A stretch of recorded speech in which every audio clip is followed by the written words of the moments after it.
What's up, subscribers? How you guys doing? It's your boy A. I'm back. Before we begin, because I got a list of videos today, I want to talk to you guys and tell you guys about what's going on in my life a little bit, or what happened. So yesterday, remember I told you guys, I don't know if I did tell you guys, but if I didn't, I went to go get some pizza, right? So there was this hair shop that's next to the pizza. And while I was waiting on the pizza, well, the pizza was up because it was Little Caesars, and you know, theirs is always like ready to pull right then and there. So I left from there, I put the pizza in the car, and then I walked next door to the hair store because I needed more product to mix into my dreads. Otherwise I wasn't going to be able to twist my own dreads. So next thing you know, I go into Sally's, I think, and they usually have like a lot of products, but they usually have like products for like really, really good hair. And you know, this is I'm a little coarse here sometimes, or all the time. Anyways, so the lady that's there, you could tell that she's trying to make a quick sell, right? So I was like, do you have dread products? Oh yeah, we got that. She's taking me down the aisle. So I'm standing there, I'm looking at the products on the shelf. She goes back, she's on her cell phone, you know, it's her store, so she could do that. And she is like standing, you know, by the register, waiting on me. So next thing you know, I'm still standing. The reason why I'm standing there so long, ladies and gentlemen, is because there's a solution that I normally use that is not there. And the only thing I see is this other formula that she has that it says beeswax, and I've never twisted my dreads as long as I've had them with beeswax.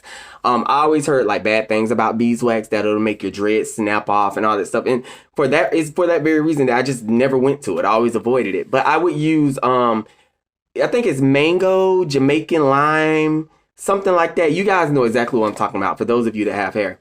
Lime twist gel. It comes in like, they have like the whole like layout. They have like shampoo, conditioner, they have the gel, they have the wax, they have, you know, the whole thing. And I will always stick to that, and it's been very, very good to me. But this lady insists. She comes back down the aisle, she sees I'm still standing there, she's like, okay, what's going on? I was like, I'm just trying to decide because they don't have the solution that I normally use. And next thing you know, she's like, I was like, but I want to try this one because it was so cheap. It's like $3. And she was like, I was like, but I don't want to know if I should try it because she's like, no, it sells all the time. And da-da-da. So she's fast talking me, but I'm thinking that she's just trying to fast talk me because she's trying to get a sale in. So finally we make it to the register, and she's just like, but you know, if you don't like it, you can always just save the receipt and bring it back. Because she's thinking like, it's only $3 anyway. So I get in the car. I proceed to head home. And I get into my little groove, do my little setup, and I pull out the wax, and I just went to twisting. And I was like, you know, I'm going to be able to see, you know, throughout me twisting it, you know, if it's going to be the right stuff or not. Because usually you can't tell if you're putting it in your hair. But what I want, my thing is, when you're putting the product in your hair, it's when you're using the blow dryer. You want to use the blow dryer and you want to melt the product into your hair. You just don't want to, you don't want to see like little white specks and all that, whatever the color of the product is. So one thing led to another. It's like, I'm doing my hair. So I ended up twisting the whole thing. I put on a little movie, watching it. This is the movie I put on, ladies and gentlemen. I put on Split, the guy with the split personalities and stuff.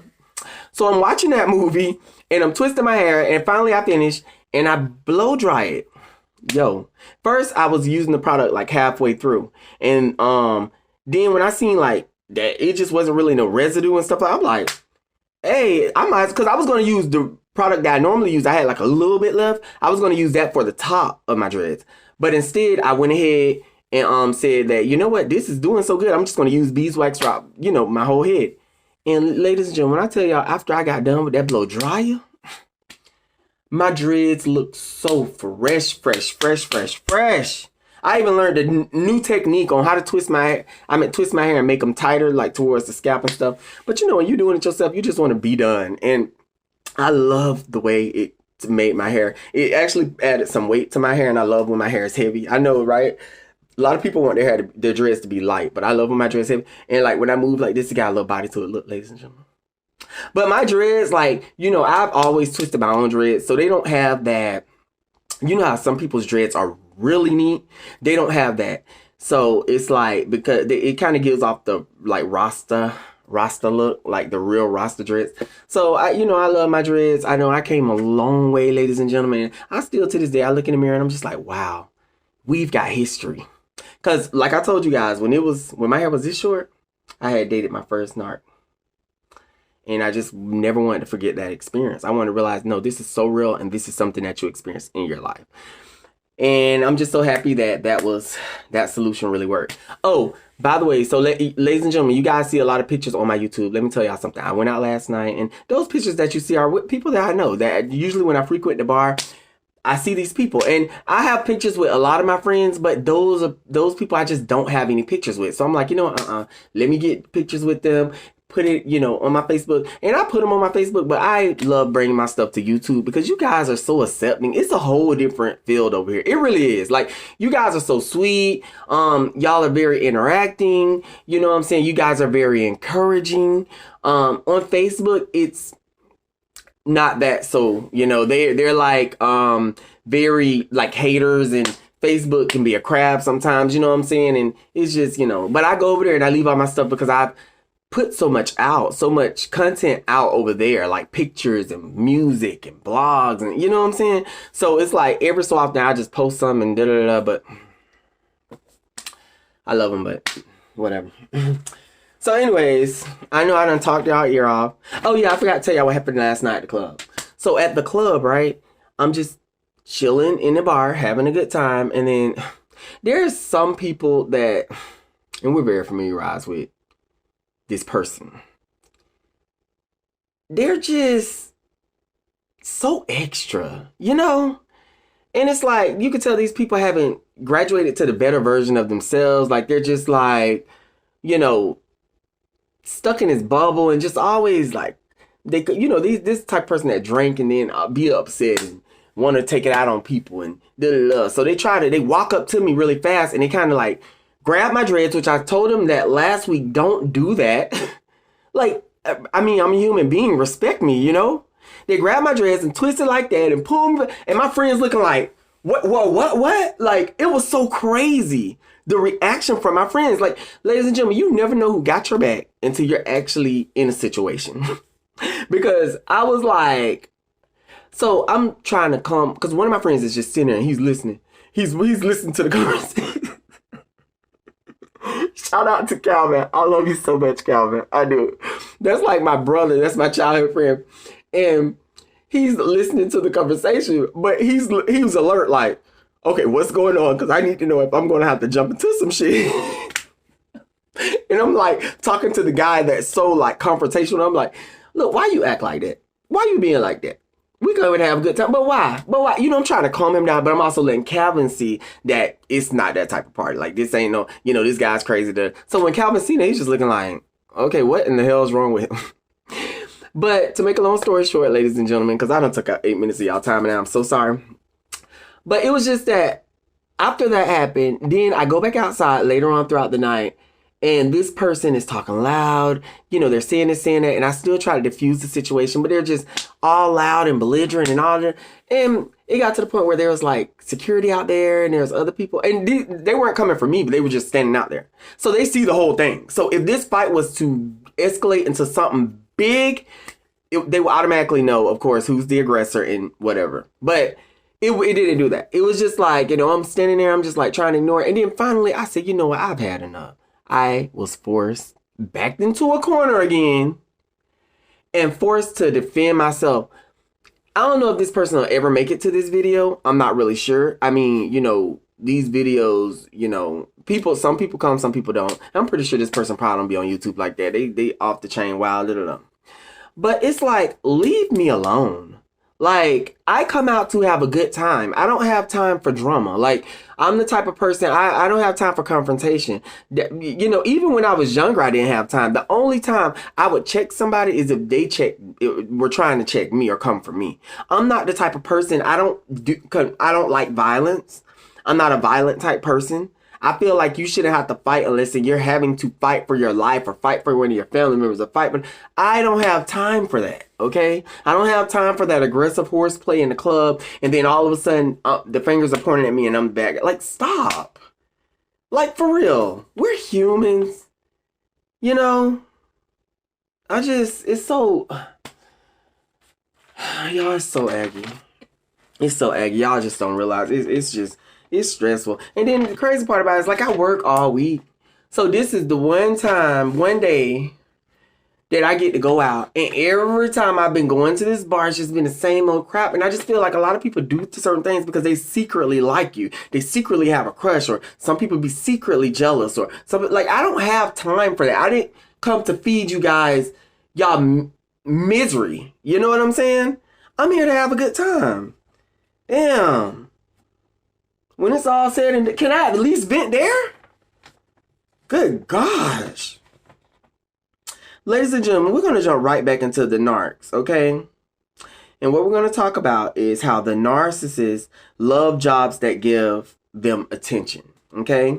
I had to write a lot of my video topics down so I remember them, because I don't be wanting to forget them. And we're going to talk about the jobs that they like, ladies and gentlemen. Okay, these people love to take on a role, to take on a job role that basically is going to give them a lot of attention. That way they can have a constant narcissistic supply. And, you know, it's like, damn, we get our cake and ice cream and eat it too. Because, see, a lot of times, ladies and gentlemen, narcs are on the job seeking for that narcissistic supply, searching for the attention. But it's nothing like having a job where it's just coming directly to you. You ain't got to do shit. Remember, I told you guys, narcissists don't like to work. They like to take it easy. They like to make their situation easy as possible.